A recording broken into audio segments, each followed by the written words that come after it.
आप देख रहे हैं सत्य हिंदी और मैं हूं आपके साथ कृति सिंह भदौरिया।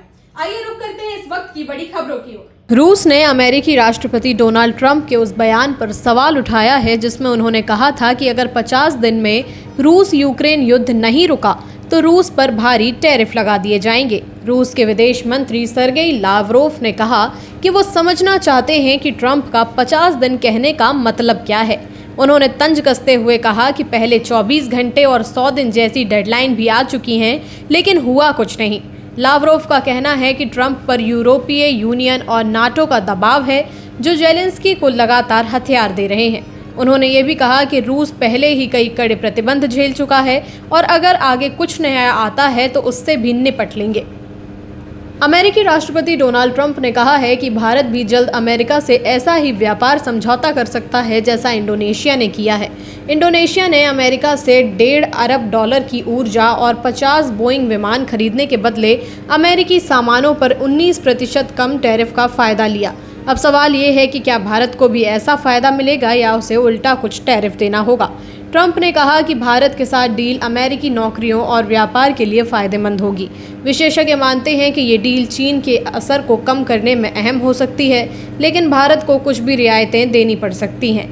भारत सरकार ने अभी इस पर कुछ भी साफ नहीं कहा है, बातचीत जारी है। नाटो के महासचिव जेंस स्टोल्टेनबर्ग ने वॉशिंगटन में एक सम्मेलन के दौरान कहा कि अगर भारत, चीन और ब्राज़ील ने रूस के साथ अपने आर्थिक और सैन्य रिश्ते जारी रखे तो उन पर भी प्रतिबंध लगा सकते हैं।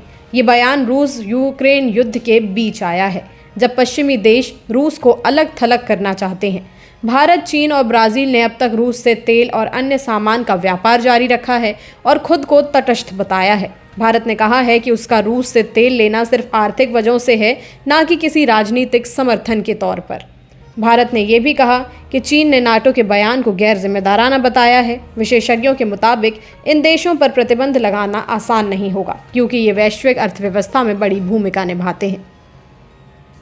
जेफरी एप्स्टीन से जुड़े दस्तावेजों को लेकर अमेरिका में बवाल मचा हुआ है। हाउस स्पीकर माइक जॉनसन और कई ट्रंप समर्थक चाहते हैं कि सभी फाइलें पब्लिक की जाएं। खुद ट्रंप ने भी कहा है कि जो भी विश्वसनीय है वो रिलीज़ किया जाए, लेकिन MAGA समर्थकों को लग रहा है कि सरकार को छिपा रही है। पाम बोंडी, जो इस मामले को देख रही हैं, उन पर भारी दबाव है। कुछ समर्थकों ने तो उनको इस्तीफे की मांग भी कर दी है। ट्रंप बोंडी का बचाव कर रहे हैं, लेकिन उनकी टीम में ही मतभेद सामने आ रहे हैं। एप्स्टीन की मौत और उसके हाई प्रोफाइल कनेक्शन पर संदेह बढ़ता जा रहा है। अब देखना है कि ट्रंप अपनी ही टीम और नाराज समर्थकों के बीच कैसे संतुलन बनाते हैं। अमेरिका के राष्ट्रपति डोनाल्ड ट्रंप ने कहा है कि वो रूस यूक्रेन युद्ध रोकने की कोशिश कर रहे हैं, लेकिन रूसी राष्ट्रपति पुतिन से बात करके उन्हें उम्मीद के मुताबिक जवाब नहीं मिला। फ्लोरिडा में पत्रकारों से बातचीत करते हुए ट्रंप ने कहा कि मैं थोड़ा निराश हूं, लेकिन शांति की कोशिश जारी रहेगी। उन्होंने यूक्रेन के राष्ट्रपति जेलेंस्की से भी संपर्क में रहने की बात कही। ट्रंप ने चुनाव के दौरान वादा किया था कि वो युद्ध को 24 घंटे में खत्म कर देंगे।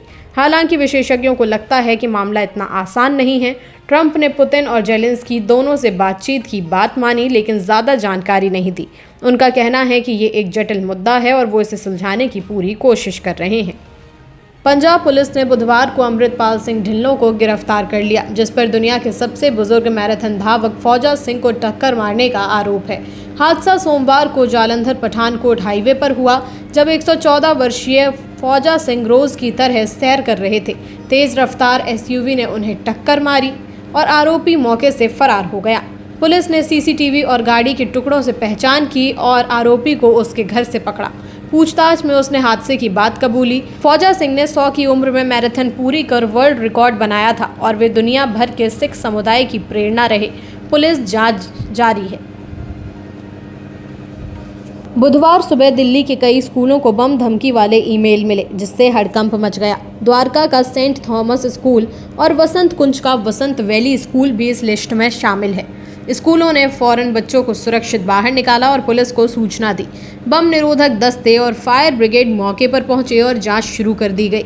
अब तक कुछ संदिग्ध नहीं मिला है, लेकिन जांच जारी है। साइबर सेल ईमेल के सोर्स की पड़ताल कर रही है, जो शायद विदेश से भेजा गया है। इससे पहले भी मई में ऐसी फर्जी धमकियां मिल चुकी हैं। पुलिस ने अभिभावकों से घबराने की बजाय संयम बरतने की अपील की है। दिल्ली सरकार ने सभी स्कूलों को सुरक्षा प्रोटोकॉल सख्त करने के निर्देश दिए हैं। सोशल मीडिया पर बीजेपी आईटी सेल प्रमुख अमित मालवीय ने राहुल गांधी की एक तस्वीर अपने एक्स हैंडल पर शेयर की, जिसमें कहा जा रहा था कि लखनऊ की अदालत में एक जज ने राहुल गांधी के साथ सेल्फी ली। मालवीय ने लिखा कि ये वही जज है जो राहुल गांधी के खिलाफ मामले की सुनवाई कर रहा है। मालवीय ने आरोप लगाया कि राहुल गांधी की मानहानि मामले में सुनवाई सिर्फ एक दिखावा हो रहा है, लेकिन जांच में पता चला कि वो व्यक्ति जज नहीं बल्कि लखनऊ बार एसोसिएशन का वकील है। इसके बाद मालवीय ने अपनी पोस्ट डिलीट कर दी। अब सोशल मीडिया पर हर तरफ मालवीय की पोस्ट की आलोचना हो रही है। ये फोटो कोर्ट परिसर में ली गई थी। कोर्ट रूम में मोबाइल फोन इस्तेमाल प्रतिबंध है। लखनऊ की अदालत के अधिकारी ने भी इसे गलत बताया है। बार एसोसिएशन ने कहा कि वकील की ये सेल्फी व्यक्तिगत थी और न्यायपालिका से इसका कोई लेना देना नहीं है। कक्षा 8 की नई एनसीईआरटी इतिहास की किताब हमारा अतीत 3 में मुगल शासकों की क्रूरता और मंदिरों के विध्वंस को खुलकर दिखाया गया है, वो भी बिना कोई अस्वीकरण दिए। खासकर औरंगजेब के दौर की धार्मिक असहिष्णुता को साफ तौर पर बताया गया है। पहले की किताबों में ऐसे मुद्दे हों या फिर तो हल्के में लिया जाता था या ये लिखा होता था कि किसी समुदाय को दोषी ठहराना मकसद नहीं है। इस बदलाव को कुछ लोग ईमानदार इतिहास कह रहे हैं तो कुछ को डर है कि इससे सामुदायिक तनाव बढ़ सकता है। विपक्ष और कुछ शिक्षाविदों ने कहा है कि इतिहास का राजनीतिक इस्तेमाल नहीं होना चाहिए। वहीं एनसीईआरटी का कहना है कि वे इतिहास को साफ साफ और बिना छिपाए बताना चाहते हैं। अब ऐसे बदलाव आगे और कक्षाओं में भी हो सकते हैं। श्रीनगर में एक प्रेस कॉन्फ्रेंस के दौरान उमर अब्दुल्ला ने कहा कि वो पिछले 8 महीने से चुपचाप सब सहते आ रहे थे, लेकिन अब और नहीं। उन्होंने केंद्र सरकार और प्रशासन पर जम्मू कश्मीर की अनदेखी करने का आरोप लगाया। अब्दुल्ला ने कहा कि लोगों को विकास और शांति का वादा दिया गया था, लेकिन ज़मीनी हालात बिल्कुल अलग हैं। बेरोजगारी, सुरक्षा की चिंता और प्रशासन की कमजोरियां बढ़ गई हैं। उन्होंने कहा कि उनकी पार्टी संवाद चाहती है, लेकिन इज्जत के साथ और बराबरी पर। बीजेपी ने उनके बयानों को राजनीति से प्रेरित बताया, लेकिन कुछ लोग मानते हैं कि उमर ने जनता की सच्ची बात कही है। उमर ने साफ कहा कि हम चुप नहीं रहेंगे, अपने लोगों के हक के लिए लड़ते रहेंगे। फिलहाल के लिए इतना ही। देश दुनिया की तमाम खबरों के लिए आप देखते रहिए सत्य हिंदी।